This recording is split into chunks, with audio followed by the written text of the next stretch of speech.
Hi friends, నేను మీ సాయి ప్రసన్నని. ఈరోజు మన ఛానల్లో కార్తీక పురాణం 4వ అధ్యాయం గురించి తెలుసుకుందామండి. ఈరోజు తిథి చవితి. ఈరోజు నాగుల చవితి పుట్టవద్దకు వెళ్ళి సుబ్రహ్మణ్యేశ్వర స్వామిని పూజించడం వంశవృద్ధికరం.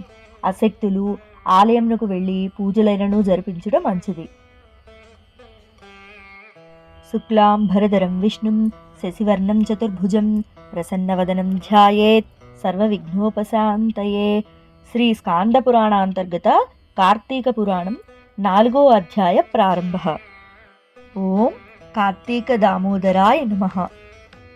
దీపారాధన మహత్యం.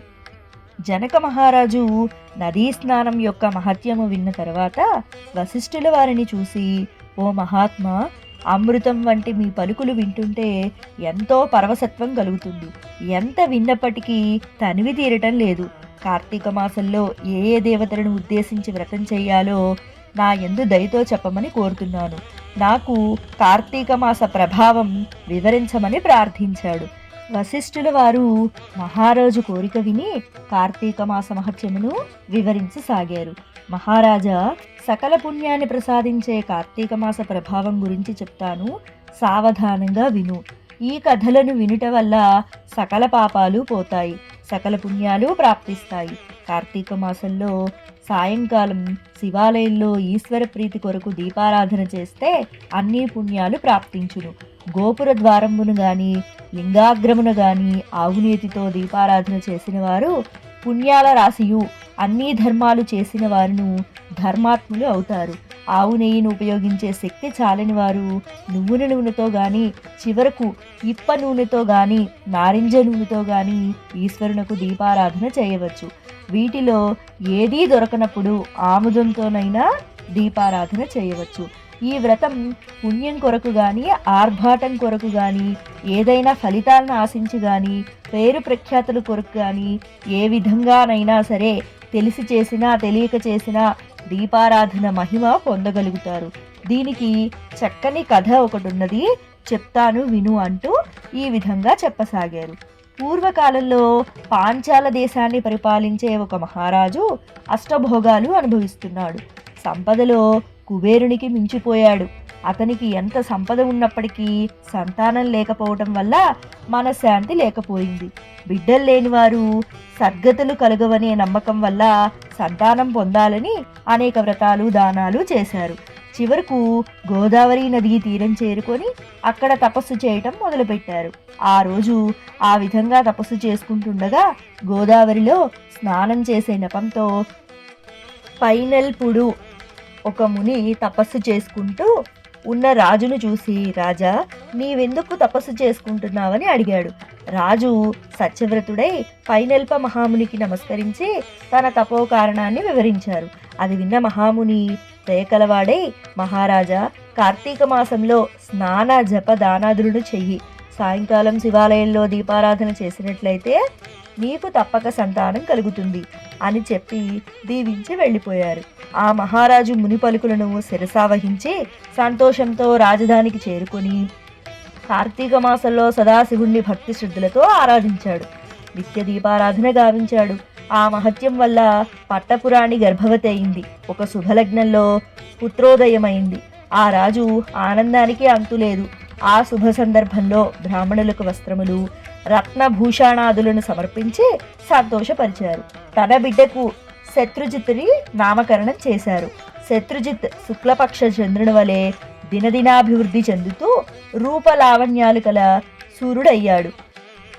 యుక్త వయసు వచ్చిన తరువాత ధనమధంతో గురువుల్ని విజుల్ని ద్వేషించేవాడయ్యాడు. జాతి సంకరాన్ని ప్రోత్సహించేవాడుగా అయ్యాడు. ఆ పురంలోని ఒక బ్రాహ్మణుడి భార్య ఉంది.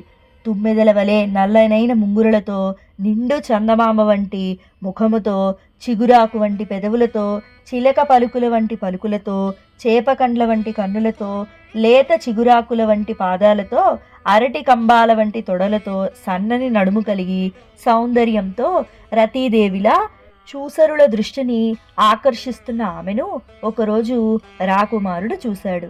ఆమె అందానికి ఆశ్చర్యపోయాడు. ఆమె పొందు కోరాడు. ఆమెను సమీపించి తన కోరిక చెప్పాడు. ఆమె కూడా ఆ రాజకుమారుని అందచందాలకు ముగ్ధురాలైంది. అతని కోరిక కాదనలేకపోయింది. ఇద్దరూ ఒక రహస్య స్థావరాన్ని ఏర్పరచుకున్నారు. ఆ బ్రాహ్మణ స్త్రీ రాత్రివేళ తన భర్త నిద్రపోయిన తర్వాత రాజగృహానికి పోయి రాకుమానితో సంతోషంగా గడిపి భర్త మేలుకొనక ముందే ఇంటికి చేరుకునేది. ఈ విధంగా కొంతకాలం జరిగినది.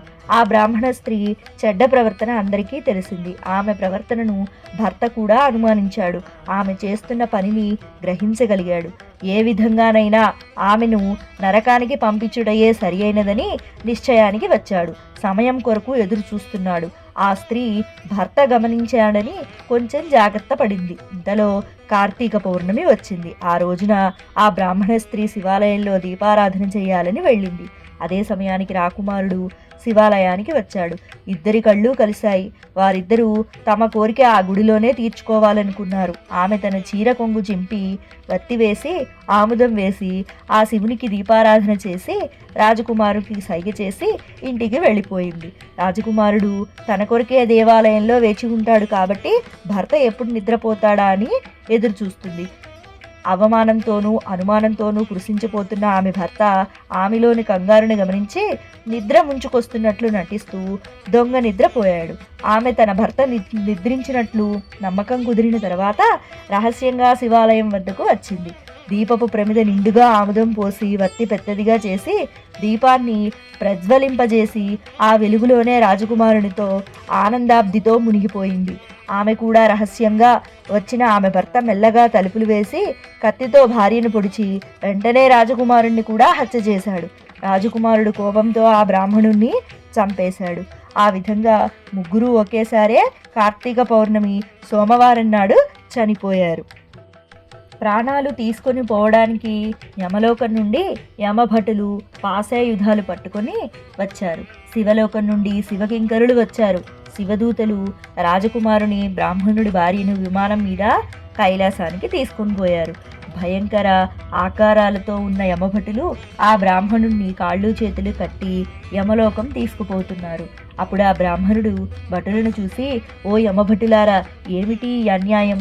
మీరు పొరపడి ఉంటారు. రాజపుత్రుడు నా భార్య పాపాత్ములు. అలాంటి వారు విమానం మీద కైలాసం పోవటం ఏంటి? సదాచార సంపన్నుడైన నన్ను మీరు ఎందుకు తీసుకువెళ్ళుచున్నారు? నేనేం పాపం చేశాను? చెడ్డవాళ్లకు గౌరవం, మంచి వాళ్లకు శిక్ష కలుగుటకు కారణమేమిటి అని బ్రాహ్మణుడు అడిగాడు. యమదూతలు నవ్వుతూ ఆ బ్రాహ్మణుడితో ఇట్లా అన్నారు, ఓ విప్రోత్తమ, నీ ఇల్లాలు దురాచార పారాయణురాలు, మోహం కలది అయినప్పటికీ తన చీర కొంగుతో వత్తివేసి దీపారాధన చేసింది. ఆ రాజకుమారుడు మిక్కిలి కామచిత్తముతో కూడినవాడైనప్పటికీ నూనెను పాత్రలో పూశాడు. నూనె కార్తీక ప్రభావం వల్ల వారిరువురి పాపాలు నశించిపోయాయి.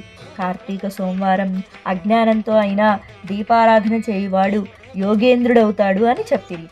శివలోకం పోతూ ఉన్న రాజకుమారుడు వారి మాటలు విని జాలితో కార్తీక సోమవారం తాను పెట్టిన దీపపు పాత్ర ప్రభావం ఆ బ్రాహ్మణునకు ధారపోసెను. దానివల్ల ఆ బ్రాహ్మణుడు యమలోకం నుండి తప్పించుకొని తాను కూడా విమానం ఎక్కి కైలాసం వెళ్ళిపోయాడు. అందువల్ల కార్తీక మాసంలో తప్పకుండా దీపారాధన చేయాలి. అలా చేయని వారు మహానరకం పొందుతారు.